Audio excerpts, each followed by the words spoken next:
بسم اللہ الرحمن الرحیم۔ شروع کرتا ہوں اللہ کے پاک نام سے جو بہت بڑا مہربان نہایت رحم والا ہے۔ دوستو، بہنوں، بھائیوں، بزرگوں، السلام علیکم ورحمۃ اللہ وبرکاتہ۔ غزوہ احزاب کی قسط نمبر 5 میں ہم آپ کو خوش آمدید کہتے ہیں۔ تو دوستو، بہنوں، بھائیوں، ابن سعد نے اپنے طبقات الکبریٰ میں حضرت انس بن مالک سے روایت کرتے ہوئے بیان کیا کہ اللہ تعالی نے بحرمنا میں قتل ہونے والوں کے بارے میں قرآن نازل کیا،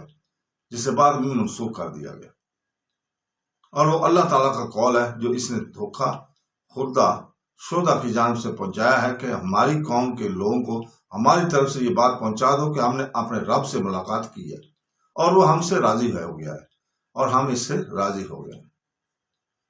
اور حضرت نبی کریم صلی اللہ علیہ وسلم کے اصحاب پر جو مصیبت نازل ہوئی، اس سے آپ متعلم ہوئے، حتیٰ کہ آپ جیسے کہ صحیح میں ہے پورا 1 ماہ 5 نمازوں میں قنوت پڑھتے رہے، اور قبائل رحل، زکوان اور اسیتا ان لوگوں کے خلاف بد دعا کرتے رہے جنہوں نے برہمونا میں آپ کے اصحاب سے غداری کی تھی۔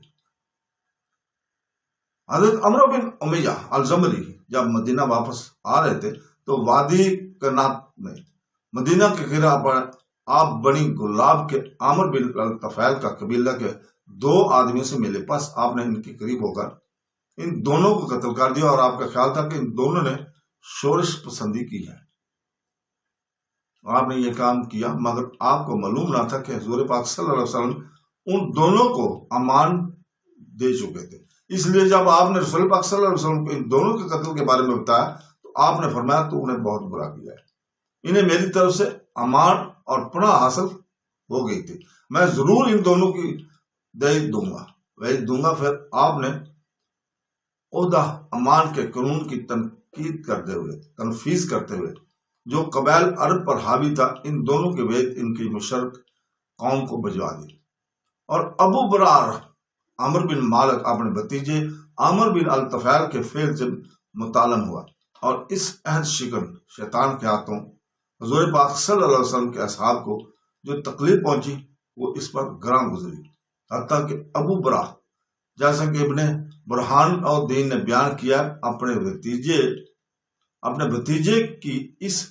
شین خیانت کی کاروائی جو اس نے رسول پاک صلی اللہ علیہ وسلم کے ان اصحاب سے کی جو ان کی پناہ اور امان میں تھے، افسوس سے مر گیا۔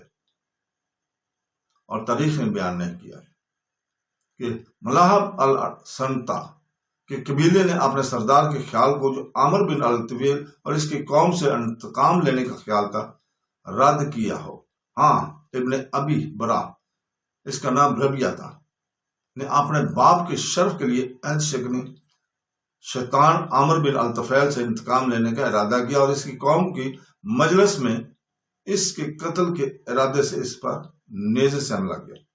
اور عملاً اس نے اسے نیزہ مارا، مگر وہ قاتلانہ ضرب نہ تھی کیونکہ وہ اس کی ران میں لگی تھی، اور وہ اس سے نہ مرا، اور ابن الطفیل کا قبیلہ اس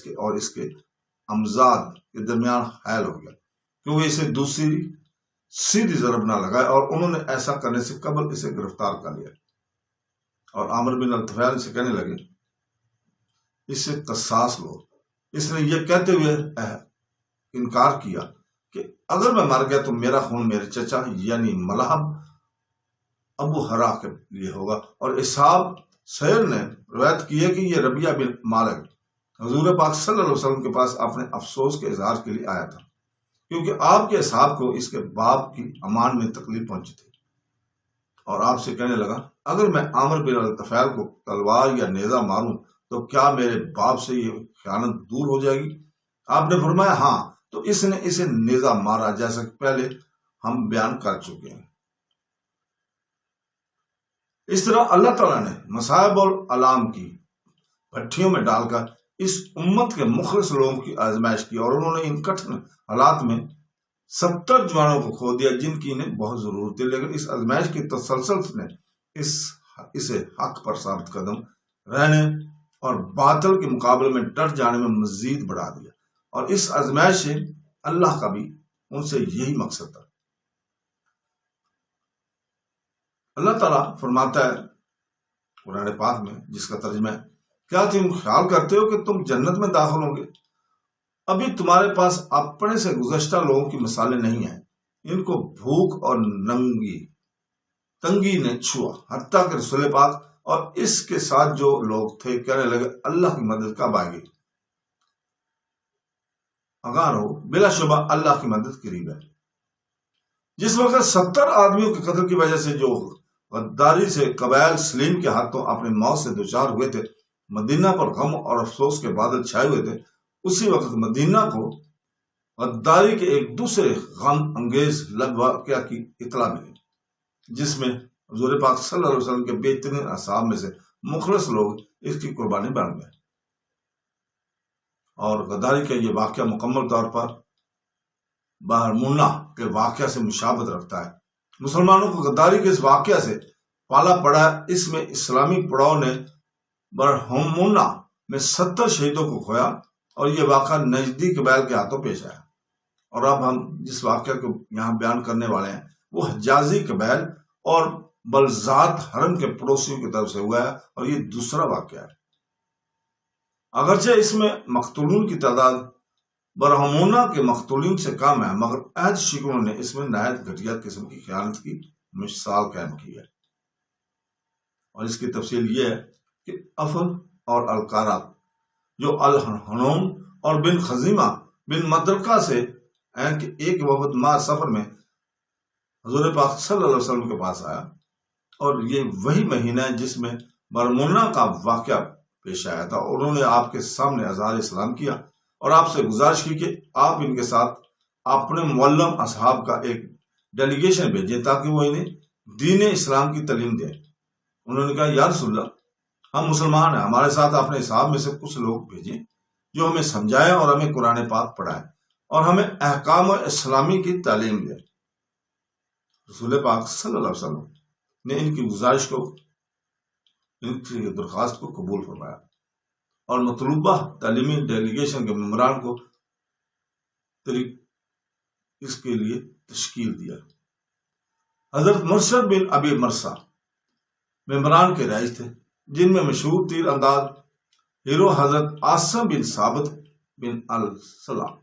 شامل تھے، جو احد کے روز اسلامی فوج کی جنگ کے ایک ستون تھے، جن کے تیروں نے اس مارکہ میں قریش کے علمبرداروں کے 2 آدمیوں کو قتل کیا تھا۔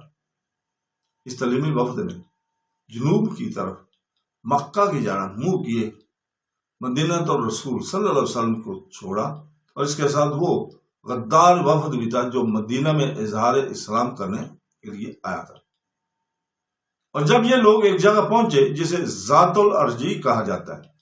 یہ عفان اور مکہ کے درمیان حزیر کا ایک پانی ہے، تو جن لوگوں نے اظہار اسلام کیا تھا انہوں نے ان کے ساتھ خیانت کی، اور انہوں نے حضور پاک صلی اللہ علیہ وسلم سے گزارش کی تھی کہ آپ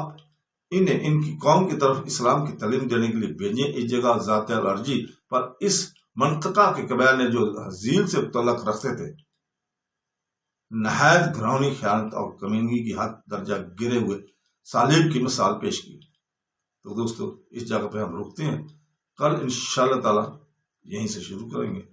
اللہ حافظ۔